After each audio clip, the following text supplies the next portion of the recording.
George Washington, the founding father who chose to sleep in peace. Welcome to History to Sleep By, where we journey through the quiet corners of the past, slowly, softly, until sleep finds you. Tonight, we explore the life of George Washington. Not just the face on the dollar bill, not just the hero of school textbooks, but the man, patient, private, powerful in his restraint. Let's go all the way back to colonial Virginia in the year 1732. The winter was still clinging to the edges of February when George Washington was born, on a quiet plantation along Pope's Creek in Westmoreland County. The house was modest by the standards of later fame, wooden, weathered by river breezes. He was born to Augustine and Mary Ball Washington, his father a wealthy planter and justice of the peace, his mother strong-willed and stern. George was the eldest of 6 siblings from that marriage, and one of 10 children overall. His early childhood was shaped not by grandeur, but by the daily rhythms of plantation life, horses, fields, prayer, and the rituals of early education. He learned handwriting, basic arithmetic, and the social graces of the Virginian gentry. Then, when George was just 11, his father died, and everything changed. Without Augustine's guidance or wealth, George could not be sent to England for a formal education like his older half-brothers. His opportunities narrowed, but his sense of responsibility grew. He studied on his own.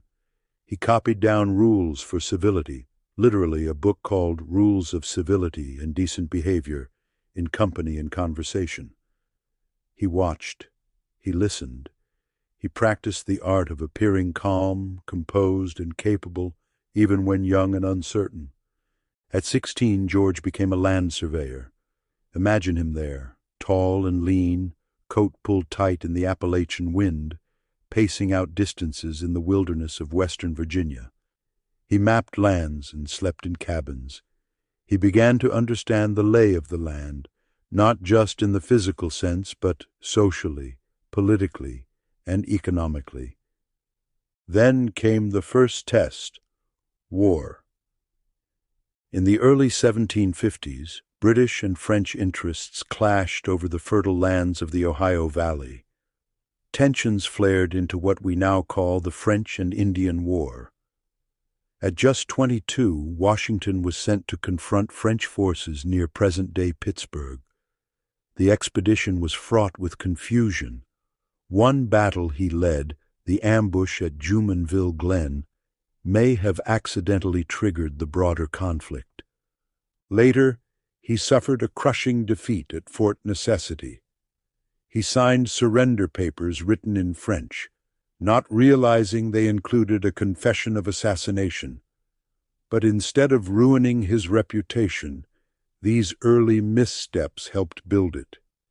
His bravery under fire, his command presence, his stoic endurance, all began to attract attention. Over the next few years, he served under British General Braddock, barely surviving an ambush where bullets tore through his coat and horses were shot from under him. Yet he remained standing.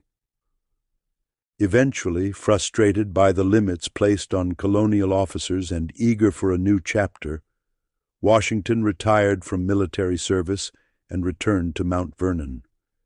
And that's where another chapter began. One not of war, but of love.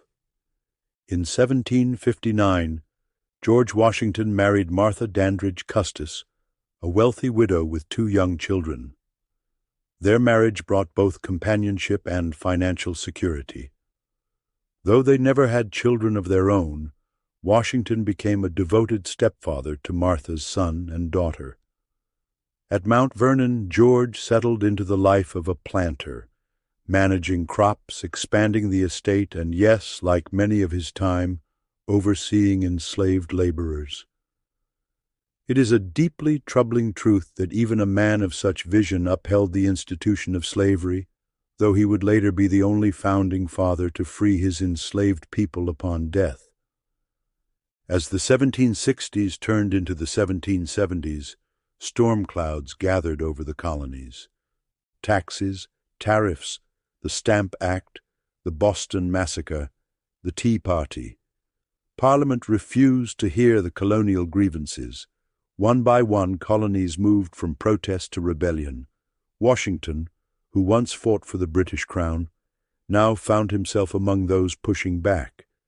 As a delegate to the First and Second Continental Congress, he spoke little, but when he did, others listened. Then in 1775 the war began, and who better to lead the ragtag army of the colonies than George Washington? He accepted command of the Continental Army under a tree in Cambridge, Massachusetts. He wore a simple uniform and refused any pay beyond expenses. It was a symbolic gesture. He was there not for glory, but for duty. And so began 8 years of uncertainty, hardship, and slow-burning revolution. Washington was not a brilliant tactician in the classical sense. He lost more battles than he won. But he kept the army together, through bitter winters, through hunger, through low morale. He fought not just with muskets, but with patience. There was the desperate crossing of the Delaware on Christmas night in 1776, the bitter cold, the surprise attack on the Hessians in Trenton, a much-needed victory that kept hope alive. Then the long, cold winter at Valley Forge. Disease, frostbite, and starvation were the enemy.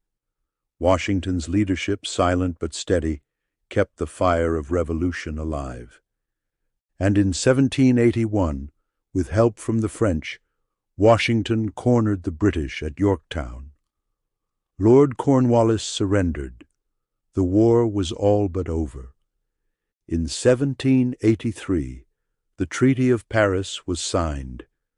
And then came the moment that cemented Washington's place not just as a general, but as a legend.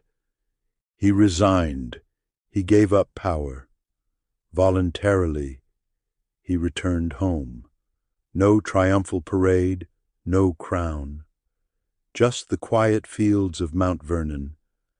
But the nation he helped free was not yet stable. The Articles of Confederation were too weak. The government fractured. People feared the fragile new Union would crumble. And so, once again, they called on Washington.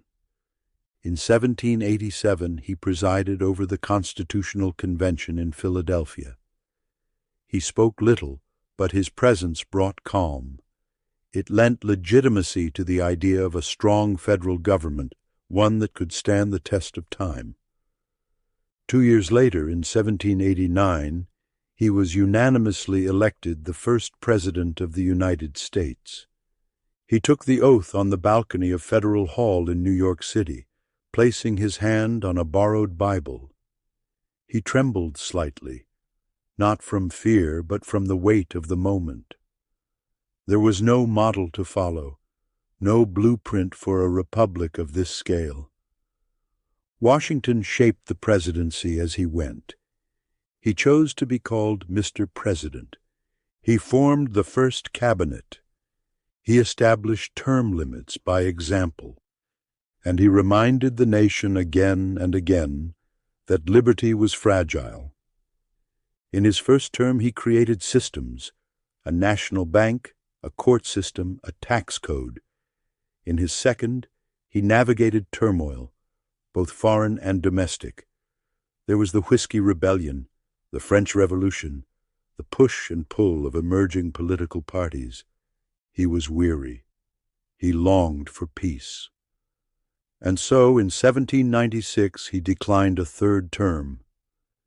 In his farewell address, he warned of division, of the dangers of partisanship and entangling alliances abroad. His words, though written centuries ago, still echo. Washington retired once again to Mount Vernon. He rode his horse, he managed his land, he entertained visitors, he reflected. And quietly, in December 1799, after falling ill from a throat infection, he passed away in his bed, surrounded by those who loved and respected him. He was 67. The news of his death swept through the young nation in waves of mourning. Bells tolled. Church services were held.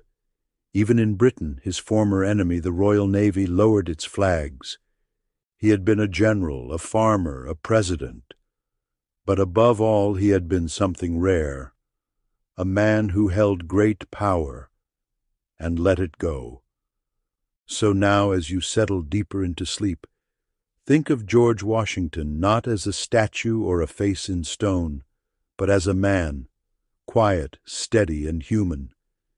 He too had long days, cold nights, fears, doubts, dreams, and like you, eventually he just wanted to rest. Good night.